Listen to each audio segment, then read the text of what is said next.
Although I grew up watching Disney films, it wasn't until quite recently that I watched the second Peter Pan film, and that's Return to Neverland. I've had a very odd relationship with Peter Pan over the years. I liked it as a child, really grew out of it pretty quickly though, and then over the last few years I've kind of become quite addicted to J.M. Barrie, his work in general, and obviously as a result that makes me interested in adaptations of Peter Pan. This story, Return to Neverland, is interesting enough, but by no means does it compare to the original Disney Peter Pan animation. This was released in 2002 and is directed by Robin Budd and Donovan Cook, written with a screenplay by Temple Matthews, and I'll read the description from IMDb. And this says, in London during World War II, this is the story of Wendy's daughter Jane, who is kidnapped by Captain Hook and Peter Pan must come to the rescue. When I read that, I kind of worried that it would be just a copycat film that takes the same issues that Wendy faced, but now with her daughter Jane. But actually it's not. She finds herself in all kinds of different situations. Yes, we have the Lost Boys. Yes, we have Captain Hook. A lot of the same threats are there, and we still have Tinkerbell, of course. And that also means that we have a lot of the iconic characters that we know and love or love to hate from the first film, so it's retaining enough that it feels like a worthy sequel. The narrative itself, however, just lacks a bit of magic. Obviously, Jane gets into some different difficult situations, and I think she has a different attitude to Wendy.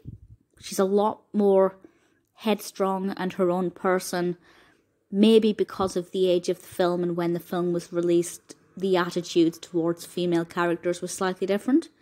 And I certainly think that the film did that very well.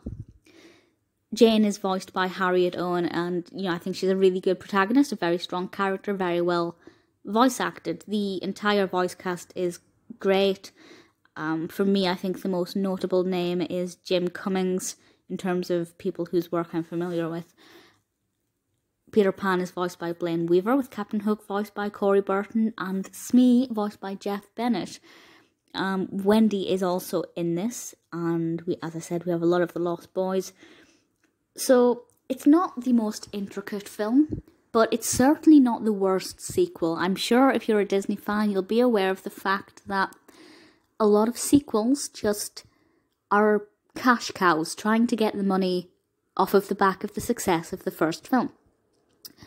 Of course, you have films like the Cars films, which are successful in their own way. I'm not their biggest fan, but there are some sequels that do very well.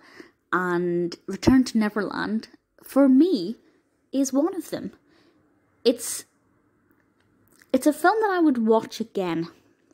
It's got 5.8 out of 10 on IMDb across 18,000 reviews, which is not bad. That's not really that bad, specifically for a sequel where we're all going to be comparing it to the original, and I will hold my hand up and say it's not a scratch on the original at all.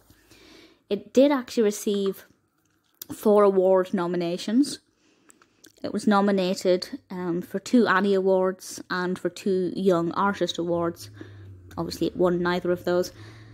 I don't think it's an award-winning, groundbreaking, phenomenal film, but it's really enjoyable. It's a nice way to relive the characters or many of the characters of Peter Pan with a new, fresh story. I do like the character of Jane. I think she's really good.